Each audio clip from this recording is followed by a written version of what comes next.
how Hugh Freeze handles the quarterback situation against ULM. It could be telling for the offseason.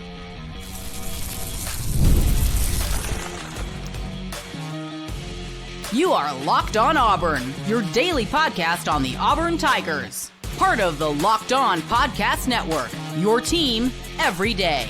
Yes, welcome on into Locked On Auburn, your daily Auburn Tigers podcast. I'm your host, Zach Blackerby, and thank you so much for making Locked On Auburn your first listen every single day. We're dapping it up with the Daryl Dapprich Montgomery radio legend, hanging out with us as he does every single Friday. We'll give you our picks and predictions for Auburn ULM, as well as who steps up on both sides of the football. But what does the quarterback situation look like as Auburn hosts ULM tomorrow? And Daryl, how Hugh Freeze handles this quarterback situation, it could be telling based off of what's going to happen in December. Hugh Freeze has said it. He said it on Tiger Talk, how crazy December is going to be. And you got to think if Payton Thorne does trot out there, could it perhaps send a message to saying like, yeah, sure, we're focused on winning now, but also like, you know, I don't know, we may be looking elsewhere. Well, the message would be so conflicting to me because, number one, you'd have to assume that he was 100% healthy. If Payton Thorne gets trotted out there at 75%, I'm just going to say it. It says that the rest of your quarterback room has no confidence in him. Whew. Period. If you play a less than 100% Payton Thorne against ULM and you don't play Hank Brown and who, then you have, in my opinion, very little confidence in that quarterback room. Now, if Payton Thorne was 100% and he was coming off a decent game, that's one thing. But I can't see any scenario where it doesn't send a very demoralizing message to the guys that are in that quarterback room if you start Payton Thorne if he's not 100% healthy. It is telling you, sorry, a 75% Payton Thorne is better than you are going out there to give us a chance to win. And that is, to me, very demoralizing to the rest of the quarterback room. Yeah, I'd be very curious to see what that reaction would look like. And I mean, we would get limited action as far as, you know, what the players actually thought about it. But the fan base, I mean, Hugh Freeze isn't in like some great situation right now. I mean, this is a 3-win football team, you know, several weeks into November at this point. Like, if you say, hey, we got to think big picture, which he said publicly, and you still go with the guy who, over the course of now almost 2 full seasons here, hasn't won that many football games, I don't know. I think the fan base gets a little more restless. I mean, you kind of tease something of the future, and then you didn't really give them anything of the future if they do trot out Thorne on Saturday. And I guarantee you that it will be my goal or desire to get that question answered Saturday after the game, win, lose, or draw. I'll have an opportunity to ask that question in the press conference. And I think what you are bringing up, the point you are making right there, you are speaking on behalf of a lot of people that have the same question you do.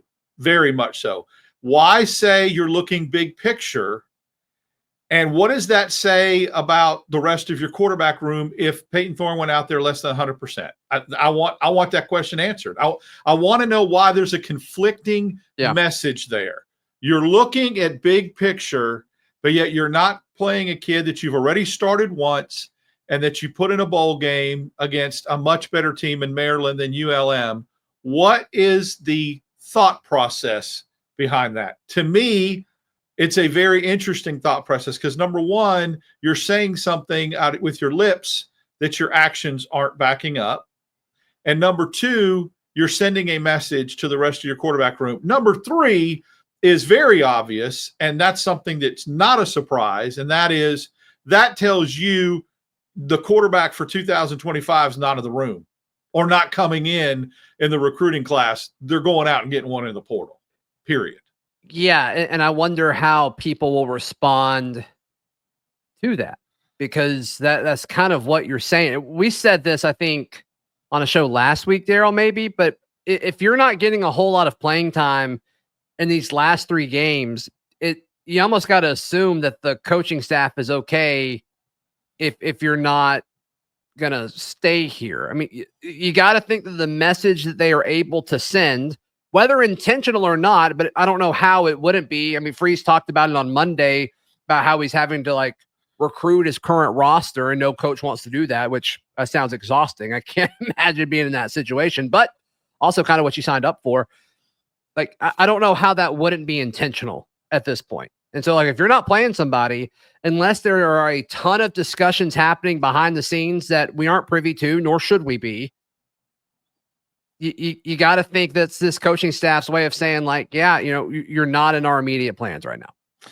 Absolutely. And I also would hate to think that this is a rotation type scenario.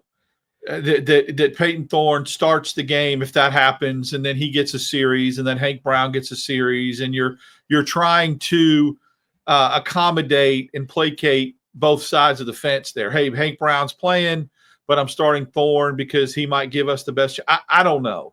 And I want to be careful on something that we're saying here, and I think we're on the same page because you haven't really said Walker White's name in this conversation. Like, I don't think Walker is a part of this actual discussion. I know the fan base has been very loud in talking about Walker White and the excitement of the future and all of that, but I don't think this is like an actual thing that's happening. I'm happy to be wrong if he trots out there on Saturday, but I think that's an unfortunate situation for Freeze, because I almost feel like there's this pressure from the fan base to start the true freshman, and I don't think that that's what's actually happening here.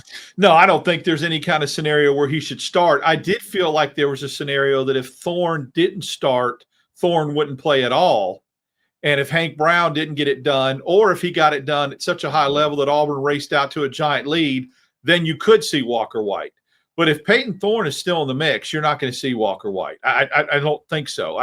Again, if Payton Thorne doesn't start because they deem him not physically able to go, then he's not going to play. It's just like the New Mexico game. He's not going to come in when Auburn's up big. Then that scenario, you either go to Holden Gerner or you go to Walker White. It was the only scenario that I saw Walker White playing.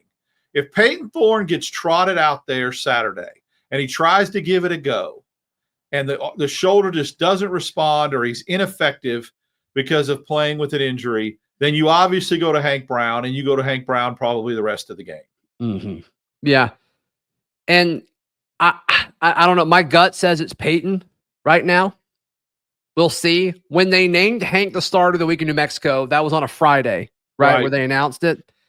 And so we'll see if that's what they do this time. You got to think, if there's no announcement, it means that it's Thorne, right? That makes sense, right? That's not a crazy thing to say based off of like previous history of what we saw earlier. But unless it's a game time decision with the shoulder, maybe. Is that what you do? I'm done trying to speculate on what this coaching staff's going to do. I just am. I mean, okay. I'm just being honest. I thought there was a pattern and there was a rhythm and there, but I think last time, I could be wrong, I think they named him on a Thursday last time. Okay. And because he was in, and so I think so. I could be wrong, but again, Thursday is what I thought they named him. And then you had like that 2-day build up. Yeah, go ahead. If you Google that, you'll see when they announced him. But I don't, just because they've done something in the past doesn't mean they'll follow suit and do it again. And so that's why I don't think that that's necessarily an indicator or a barometer of when they'll announce them. They may wait till the game starts. Yeah. Yeah, I'm trying to find it. If they wait till the game starts, there's obviously a hint of intrigue there on who to prepare for, because you do have to prepare for Payton Thorne differently than you prepare for Hank Brown on a defense because of Payton Thorne's. All right, here's an article written on the September 13th, and that is a Friday. Okay. So unless the Plainsman was a day late, which I doubt they were, that it was a Friday. Okay. Well, then that means we still have tomorrow then. I mean, we still have today, rest of today, to figure out what's going on. Yeah. Yeah. And if it's nothing, like I would guess it's Payton. So we'll see. We will see what happens with that. Who could step up on either side of the football? We've got some names for you next, right here on Locked On Auburn. Today's show brought to you by our friends at FanDuel. FanDuel is America's #1 sportsbook. Daryl, as we record this, Auburn is back up to a 24.5 point favorite over ULM. That just feels like a lot of points in this game, the way Auburn's offense has played as of late. Yes, ULM's defense is not as good as most of the defenses Auburn has played this year, but still just the way this offense has flowed as of late. I think Auburn wins. I don't think they win by 3.5 scores. No, I don't either. And when I give my score prediction in a little bit, you'll see why that is. But yeah, I don't think so either. And again, they make numbers for a reason. I that seems just high to me, but yeah, who knows? The over-under is 46.5. So I mean, they're expecting Auburn to score some points. So if you agree with us or disagree with us, head over to FanDuel, FanDuel.com. And right now, new customers can bet $5. You get $150 in bonus bets if you win. That is all at FanDuel.com. Today's show is also brought to you by our friends at Home Field Apparel. Daryl, you and I have been buying stuff from Home Field for years. So stoked to have them partnering the show.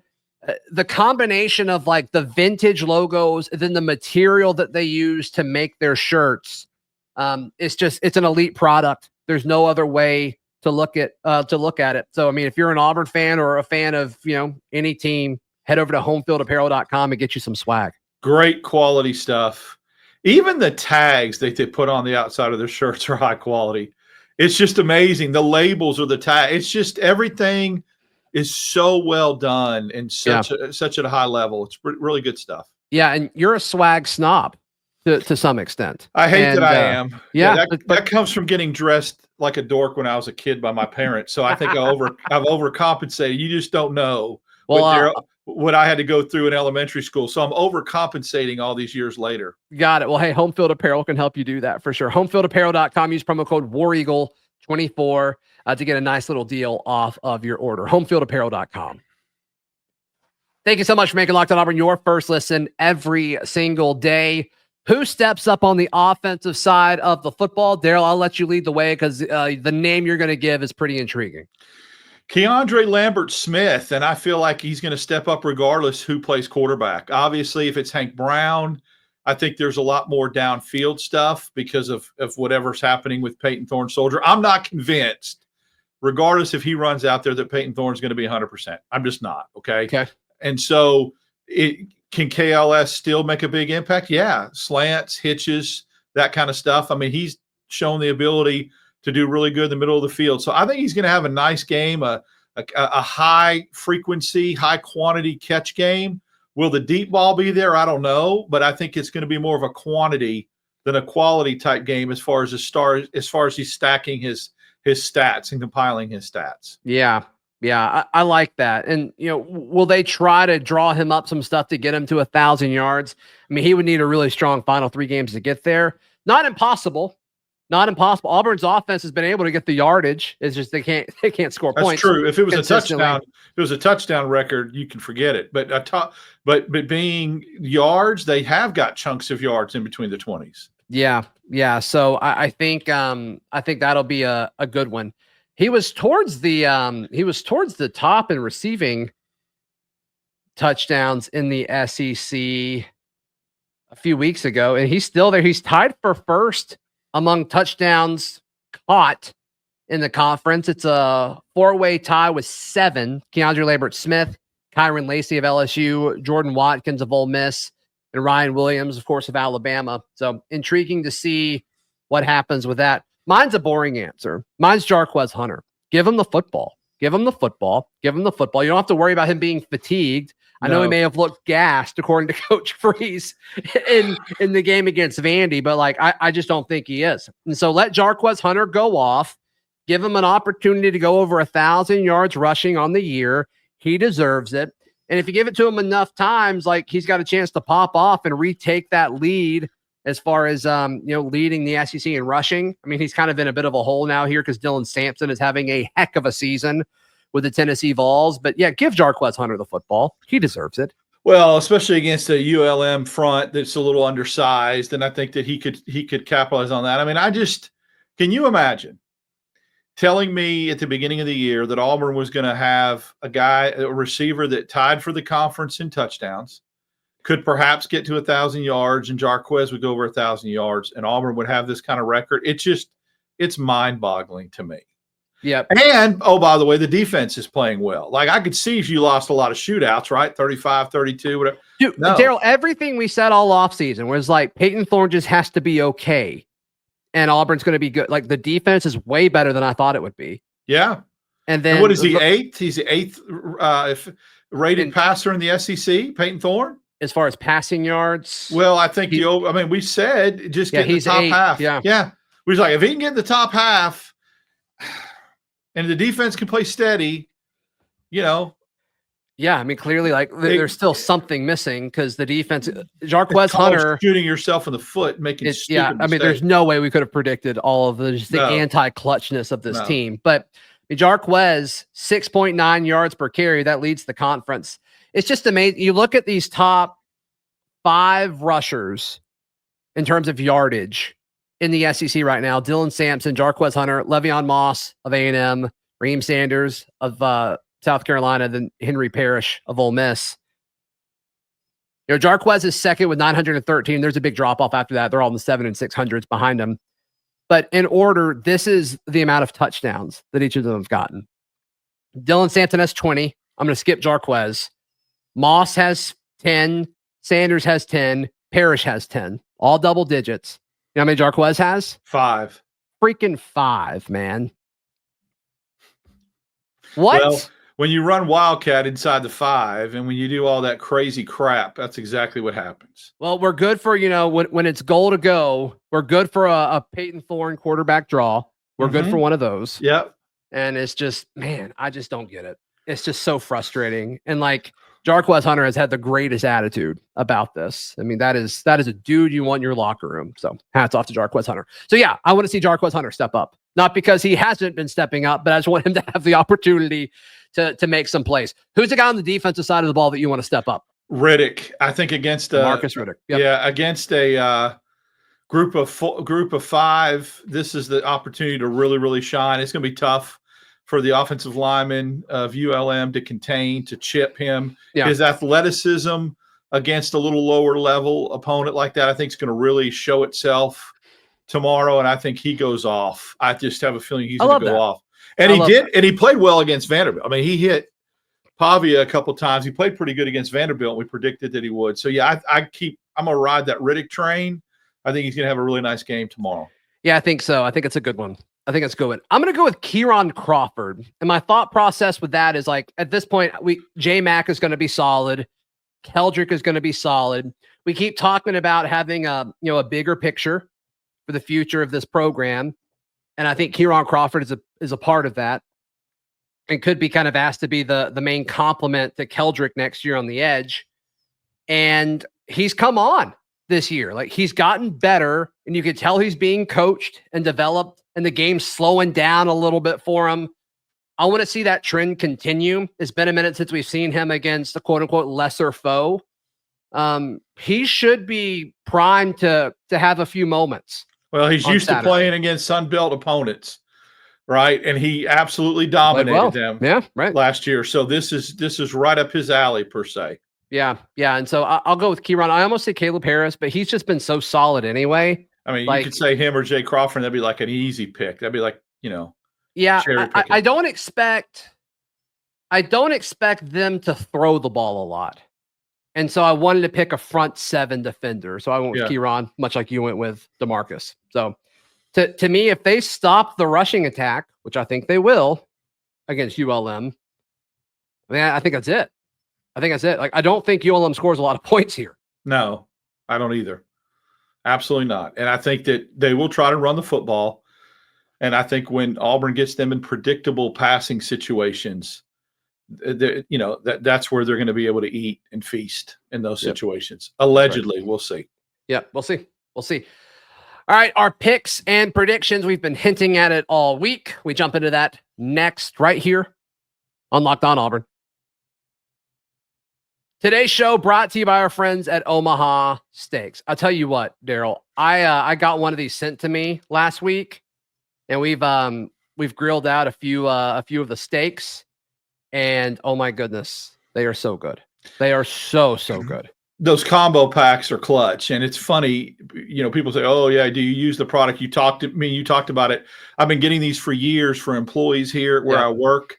They come with steaks and hamburgers and hot dogs and twice baked potatoes. They put all kind of cool stuff in there, desserts, apple tarts.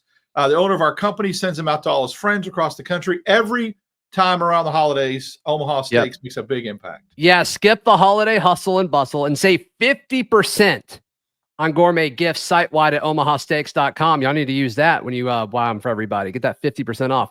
Plus, you get $30 reward card when you shop early and score an extra $30 off with promo code COLLEGE at omahasteaks.com. So yeah, once again, omahasteaks.com. And our listeners get an extra $30 off with promo code COLLEGE and a $30 reward card when you shop early. That's 50% off at omahasteaks.com. And even more when you use promo code COLLEGE. All right, let's make our predictions for Auburn and ULM. We mentioned the 24.5 point spread. I think that's too much. I'm thinking Auburn. I'm saying 27-10. It's a good pick on the defensive side of the ball. It's exactly the number I had in my mind. I'm saying Auburn's going to score a little bit more. Okay. They're going to win 31-10. Okay. I think they score 4 touchdowns and then they get a Towns-Magoo field goal. Let him make one. He needs some confidence. Let him make one. Get a little confidence. So I'm going to say 31-10 Auburn. I think they're going to control the line of scrimmage. I think it's going to be a kind of a boring, vanilla offensive game plan. You're going to see a lot of Jarquez Hunter, a lot of Damari Alston, a lot of running, a lot of, possession type throws. That just kind of keep the clock, keep the chains moving, that kind of thing. So yeah, I could see a game that is not completely out of hand. It feels comfortable because Auburn's controlling clock, controlling the line of scrimmage, that kind of thing. Yeah. I mean, I think this is going to be a situation where it's close for a minute and then ULM breaks because their defense is just going to be on the field a ton. I think Auburn's defense is going to be the story of this game. I think they're going to continue the way that they've played for a big chunk of the season, and it might take Auburn's offense a little bit to get going. But let me ask you this: if it does go the way Vegas and FanDuel is saying, I mean, we're looking at a 24-point win if the over-under is 46. I mean, you're looking at what? I don't know, mid to high 30s to low teens. So a little, maybe an extra touchdown of what you're talking about. Right.